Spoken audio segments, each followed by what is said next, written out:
लेकिन हम एक्शन ना करके हम रिएक्शन में चले गए। उधर से कुछ होता है तो हमारा रिएक्शन आता है, ये हमारी भूमिका नहीं थी। हमें तो संविधान को अपने हिसाब से, संविधान की मूल मंशा के अनुरूप, संविधान सभा के आदर्शों के अनुरूप, बाबा साहब और हमारे जितने भी महापुरुष हैं उनके विचारार्थ के अनुरूप संविधान को लागू करवाने के लिए अग्रणी भूमिका को निभाना था। तो हमें रिएक्शन को छोड़ करके एक्शन के मोड में आना है। हमारा दावा है कि अगर आज से आप एक्शन के मोड में आ जाते हैं तो 5 वर्ष में इस देश की तस्वीर और तकदीर बदल सकती है। यही बाबा साहब ने सोचा था। बाबा साहब ने सोचा था कि 10 वर्षों में जो सामाजिक बराबरी है हम इसकी ओर चलेंगे। इसलिए बाबा साहब ने राजनीतिक आरक्षण की बात केवल 10 वर्ष के लिए की थी। उसके पीछे उनका मकसद यही था। तो साथियों, मैं इस कड़ी को आगे बढ़ाते हुए मैं जिन वक्ताओं को बुला रहा हूं, तो वो साउथ ब्यूरो कमेटी के पास जाते हैं और वहां पर जाकर उनसे आग्रह करते हैं कि सर, अगर इस बेस पर आप लोगों को मत का अधिकार दोगे तो इस देश की जो बहुसंख्यक आबादी है उनको शायद वोट का अधिकार नहीं मिल पाएगा। तब वो south bureau committee Baba Saheb से पूछती है कि डॉक्टर अम्बेडकर फिर किस आधार पर लोगों को वोट दिया जाए। तब बाबा साहेब कहते हैं कि हर साल लोगों की एज बढ़ती है, आप एज के आधार पर यानी आयु के आधार पर आप लोगों को वोट का अधिकार दो। और बाबा साहेब की बात मान ली जाती है और तब कहीं जाकर हमको वोट का अधिकार मिलता है। एक छोटी सी घटना है और वो घटना है 25 जनवरी 1950 की ये घटना है, यानी कि संविधान लागू होने से एक दिन पहले की घटना है। और बाबा साहब बहुत खुश थे और वो जब वो खुश होते थे तो वो वायलिन बजाते थे और वायलिन बजाते बजाते एक कमरे से दूसरे कमरे में, दूसरे कमरे से तीसरे कमरे में नानक चंद रत्तू साहेब बाबा साहेब को देख रहे थे कि बाबा साहेब ने मतलब हमेशा से ही उनके ऊपर मुसीबतों का पहाड़ टूटा, लेकिन आज डॉक्टर अम्बेडकर बड़े खुश हैं, वो बाबा साहेब को डिस्टर्ब नहीं करते। लेकिन जब बाबा साहेब वायलिन बजाना छोड़ देते हैं तब नानक चंद रत्तू साहेब बाबा साहेब के पास जाते हैं और कहते हैं कि बाबा साहेब, आज आपको ऐसा कौन सा खजाना मिल गया जो आज आप इतने खुश हो। तब बाबा साहेब कहते हैं कि रत्तू, कल से मेरे द्वारा बनाया गया संविधान लागू होने जा रहा है। तो बाबा साहेब नानक चंद रत्तू साहेब कहते हैं कि इसमें खुश होने की बात कौन सी है। तब बाबा साहेब कहते हैं कि रत्तू, कल तक जो लोग राजा महाराजा थे वो सड़कों पर आ जाएंगे और सड़कों के लोग सिंहासन पर पहुंच जाएंगे। तो इतना बड़ा अधिकार डॉक्टर बाबा साहेब अम्बेडकर ने हम लोगों को दिया।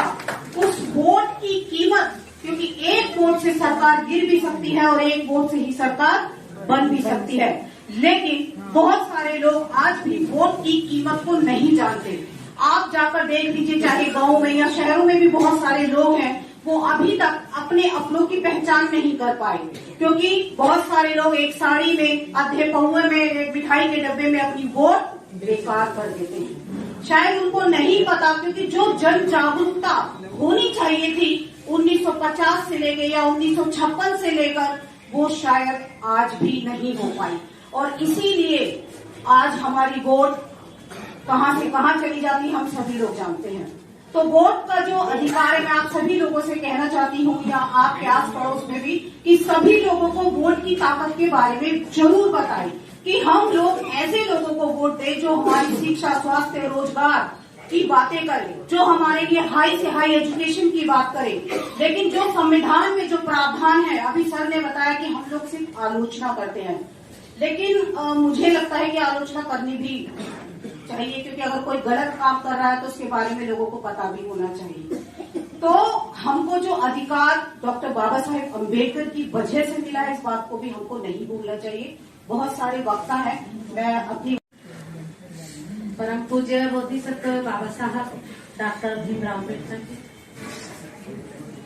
राष्ट्रपिता ज्योतिबा फूले, राष्ट्रमाता सावित्री फूले और सभी बहुजन महापुरुषों को, संतों, गुरुओं और सभी वीरांगनाओं को वंदन करती हूँ, अभिनंदन करती हूँ।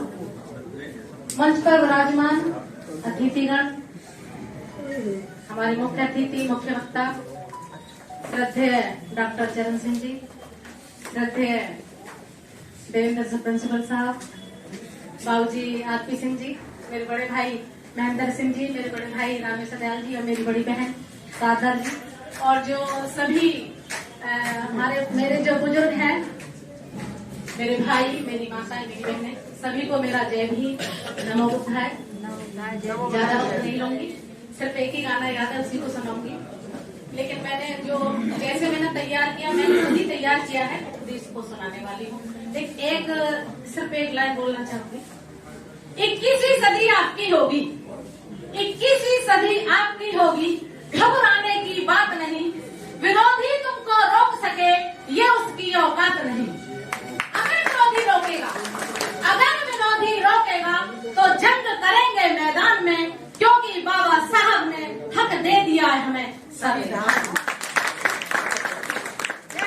चेहरों पे झुर्रियां हैं, चेहरों पे झुर्रियां हैं, आंखों में खारा पानी, वो खंडर बता रहे थे बीती हुई कहानी।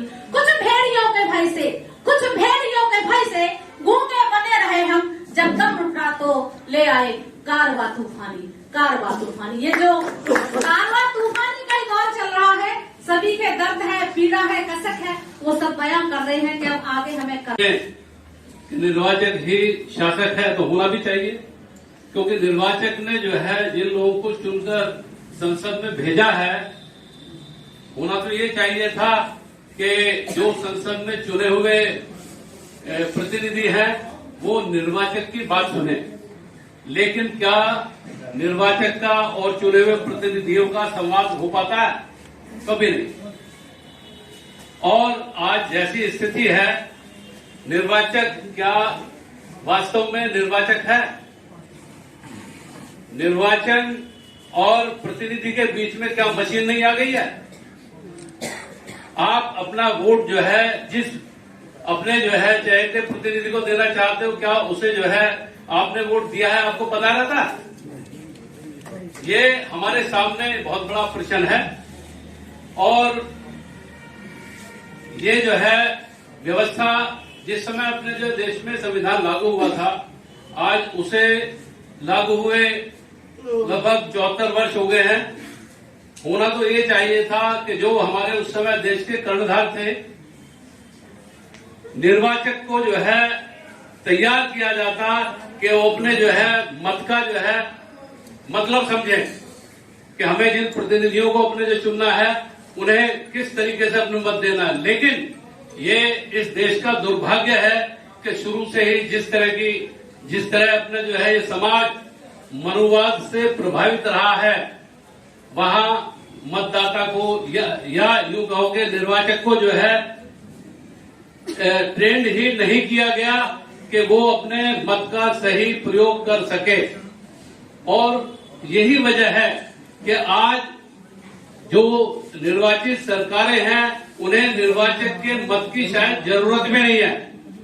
आज जिस तरीके से जो है संसद में बैठे हुए लोग निर्वाचक का मजाक उड़ाते हैं, तो मैं समझता हूं कि यदि हमें जो इसके बीच में आई मशीन ईवीएम का हम विरोध नहीं करेंगे तो हम वोट कहीं भी डालें, जाएगा उसे ही जिसे अपने जो है व्यवस्था चाहती है।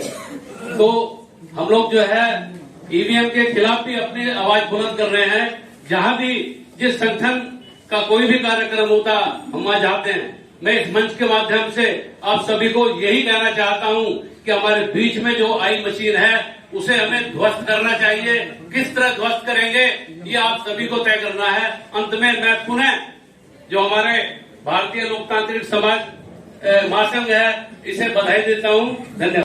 इसको समझने के लिए गहन अध्ययन करना और पूर्ण समझ का होना बड़ा भारी मुझे आवश्यकता महसूस होती है।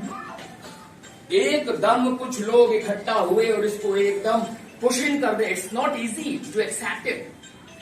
We need to move down to this society. जमीन पे उतरना पड़ेगा। निर्वाचक ही शासक है, पर ये हो ना सका, और अब ये आलम है कि तू नहीं तेरा हम, तेरे तू नहीं। निर्वाचक ही शासक है, पर ये हो ना सका, और अब ये आलम है कि तू नहीं तेरा हम, तेरी जुस्तजू भी नहीं। और गुजर रही है जिंदगी इस तरह, इसे किसी के सहारे की आरज़ू भी नहीं, और बस यूं ही रह जाऊंगा कभी खो के मेरी हम नफस। तू मुझे जवाब दे या ना दे, बस कभी कभी मेरे मन में ख्याल आ जाता कि अगर ये हो जाता, मतदाता बना के छोड़ दिया ना। दाता जो देता है, देता जो दान देता है। आप जब दान देते हो, घर पर होते हो, कोई भिखारी आ गया दान देना, तो किस चीज का दान देते हो? जो आपके पास एक्स्ट्रा है, एक्स्ट्रा पैसा, एक्स्ट्रा कपड़ा, एक्स्ट्रा अनाज, something you are having at your point extra. यार तुम मुझे बात कहने दे, कौन यार 2 मिनट बचे, 2 मिनट में मेरे को भी बात खत्म करनी है। चलते हुए क्या करना है? कंटिन्यू चलते हुए इधर आ जाओ। मतलब दान कर रहे हैं जो चीज एक्स्ट्रा है, जिसकी जरूरत नहीं है, लेकिन जब आप वोट डालने जाते हो, that is not extra, damn it, वो एक्स्ट्रा नहीं है। That is most important thing you have in your life. आपकी जिंदगी में सबसे महत्वपूर्ण चीज वही है। पर लेकिन हम क्या कर रहे हैं? हालत हाल के सबब हालत हाल ही गई, हालत हाल के सबब हालत हाल ही गई। शौक में कुछ नहीं गया, शौक की जिंदगी गई।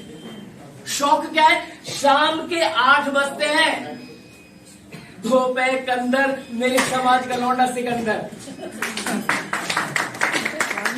हालत हाल के सबब हालत हाल ही गई, और शौक में कुछ नहीं गया, शौक की जिंदगी गई। बस यही तो खराबी हुई, यही तो खराबी हुई कि मैं आन पड़ा था अपने घर, उसकी महफिल से उठ के, उसकी महफिल से उठ के मैं आन पड़ा था अपने घर। और सुनो, एक गली की बात थी और गली गली गई। कौन सी बात थी वो? जिन लोगों की कोई खबर नहीं लेता था, वो खबरों में आने लगे जब साहब काशीराम ने समझाया कि एक गली की बात थी और पूरे देश में गली गली गली। वो तो है, this is the same theory. पर गड़बड़ कहां हो गई? गड़बड़ ये हो गई कि हम लोगों ने अनुसरण नहीं किया, हम लोगों ने डुप्लीकेसी नहीं की। मैंने सीख तो लिया, आगे सिखाया कितने लोगों को? मैं आके मंच पे डायलॉग तो करूंगा, पर क्या एक्चुअली मैं उसको अंगीकृत कर रहा हूं? क्या मैं उसे स्वीकार कर पा रहा हूं? आखिरी कहानी बता के बात खत्म। एक बार जंगल में बड़ी भारी आग लगी, इतनी भारी आग लगी कि सब समाप्त होता जाता है। अभी आग लगी हुई है। सुनो, दुख का विषय यह है कि हमारे लोगों को तो अभी ये भी नहीं पता चला कि साला आग लगी हुई है। ये भी महसूस नहीं हो रहा अभी तो कि आग लग रही है। तो जंगल में जब आग लगी तो बुजुर्गों ने इकट्ठा होकर के एक मीटिंग बोले, जैसे आज बुलानी मीटिंग। जलन महसूस हुई, आग लग रही है इसलिए बुलाई मीटिंग। ये करवा सकते हैं। जंगल में आग लगी तो मीटिंग इकट्ठी हुई, लोग आ गए, हाथी, चीते, शेर, बगीरे, कुत्ते, बिल्ली, सब सबसे पूछा गया आग को बुझाए तो क्या करें? किसी ने कहा सुनो, आग के ऊपर मिट्टी डालो, बुझ जाएगी। किसी ने कहा नहीं नहीं नहीं, आग के ऊपर रेत डालो, जल्दी से बुझेगी। हाथी आया, उसने कहा सुनो, जंगल के बीच से एक नदी बहती है, सभी को अपने अपने हिस्से का काम करना है, पानी लेकर के आना है, आग में डालना, आग बुझ जाएगी। सर्वसम्मति से प्रस्ताव पारित हुआ कि जो हाथी कह रहा ठीक कह रहा।